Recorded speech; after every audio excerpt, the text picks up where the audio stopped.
are joining us for the continuation of our Landlord 2020 Vision campaign running throughout the month of January, and we are going to be focusing on what landlords need to be thinking about over the next 12 months and helping you guys have very clear vision about moving your business forward. So I'm very delighted to have Paul Mahoney of Nova Financial joining me now, Paul. And you're a great person to talk to about this, because at Nova you're all about helping landlords have a very clear 2020 vision picture of what they're doing. Yeah, absolutely. We're big believers in always having a strategy. Even if that strategy constantly changes with your situation and the market, and that we think it does need to change, you always need to have one. So having a plan for achieving the goals that you're working toward is a big focus of ours. Indeed. Now, you're a landlord yourself, yeah. And we've got this campaign running, 2020 Vision for 2020, yeah. Which we're rather pleased about. No doubt you've sat down at the beginning of January and thought about your own landlord business, your own portfolio. What are you going to be focusing on in 2020? Okay, yeah, so I think one of the key things to focus on is making sure that you've got a decent cash flow buffer in your current portfolio, but also with any new acquisitions. That's become more and more important with all the recent changes that have happened. With the tax changes, the finance changes, etc. The old strategy of buying just for growth doesn't really work anywhere near as well anymore. So making sure you've got a good buffer, I think, is very important, because that just creates a lot of safety.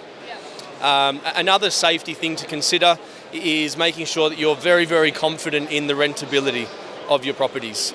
The way that I generally go about that is acquiring desirable properties in good locations, and generally relatively central locations to employment and infrastructure.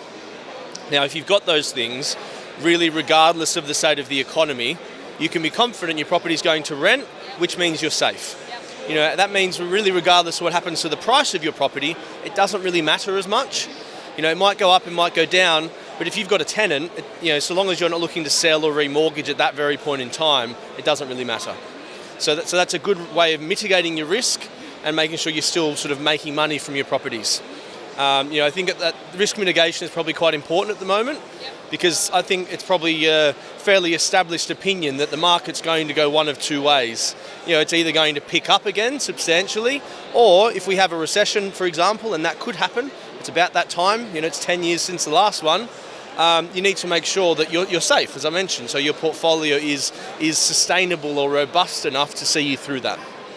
Well, that's very, very good advice there, Paul. I just wanted to pick up on your cash buffer, because certainly in 2019, this was something that I personally had to call on. Yeah. I had a boiler go, needed a new boiler. Yeah.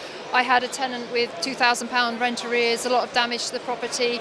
I had 4 appliances go in 1 month. And this is the thing, if you have got a portfolio, you might not have any very significant costs for months, and then 3 might all come along at once. And I think some people, they run on very slim margins where they don't have the cash funds set aside to deal with these kind of issues. Exactly, yeah. And if you are making sure that you've got that, as I mentioned, it's all about safety. Yes. And I mentioned about maybe if the market goes the wrong way, I don't mean to be a purveyor of doom and gloom, because I'm certainly not, and I don't necessarily think the market will go that way, but I think so long as you've got that safety net in place, you're going to be okay regardless, and that's very important. It is, and also I think, we want to sleep at night. I know I do. And I think there are a lot of stresses on landlords, lots of strains, but if you do have a cash buffer, a rainy day fund, it can help in that regard as well, can't it?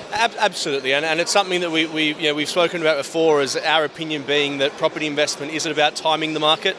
So we still think it's a good time to be buying in the right circumstances, to get into the market and to see it through over the mid to long term. What kind of advice would you give to landlords to help them see their portfolio and their financial position clearly? Is it a case of creating spreadsheets, reviewing on a regular basis? Yeah, well, look, I think it always surprises me how many landlords we meet with that haven't done that. That don't really have a full understanding of their portfolio, the rates they're paying, what their buffer might be. We just spoke about cash flow buffer. Well, what is that buffer? How much of a buffer do they have? How much of a rainy day fund do they actually have? and a lot haven't really sat down and done that properly. So we think that's very important. You're obviously reviewing that across the board, because you might find that there's a lot of improvements that could be made. And obviously any improvements that can be made are going to be beneficial. Yes. So that's very, very important. Yeah, and also, of course, tax deductible. Yeah, of course. Around all these Section 24 changes, obviously people need to know how that's going to affect them. Also how that's going to affect their strategy moving forward. Again, something that perhaps a strategy that worked 3 or 4 years ago before those changes may not work now. So any landlords that haven't reviewed their strategy going forward, that's definitely worth doing, because there have been some fairly substantial changes in the market. Yeah, I think somebody made the analogy recently that you can, when you're in an aircraft and you're sitting on the runway, you can see so much, but when you're at 30,000 feet, you can see a huge amount more. And it's almost that landlords do need to kind of take that helicopter view as we start the new year, so that they know how they're going to progress forward. Yeah, and we all procrastinate. And most landlords, this isn't their full-time job, so they're busy with their full-time job, they're busy with their family, and things just go on and on and on. But certainly putting aside the time to do that review and to make those changes, if at all possible, is worthwhile.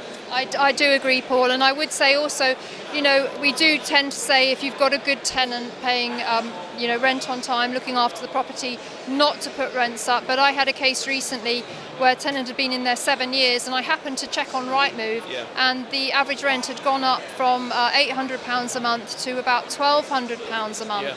And I thought, well, actually, he's had a good run of 7 years at that reduced rate.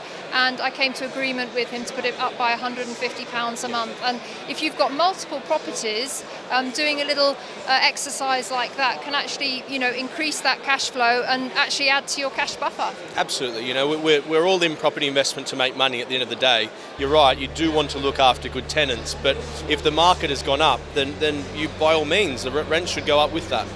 Fantastic. Well, thank you very much for giving your insight, your 2020 vision into our campaign here, and it's going to continue throughout January, so tune in daily to Property Tribes, and we'll have the next instalment tomorrow. But for now, I'm just saying thank you very much to Paul for being my guest today.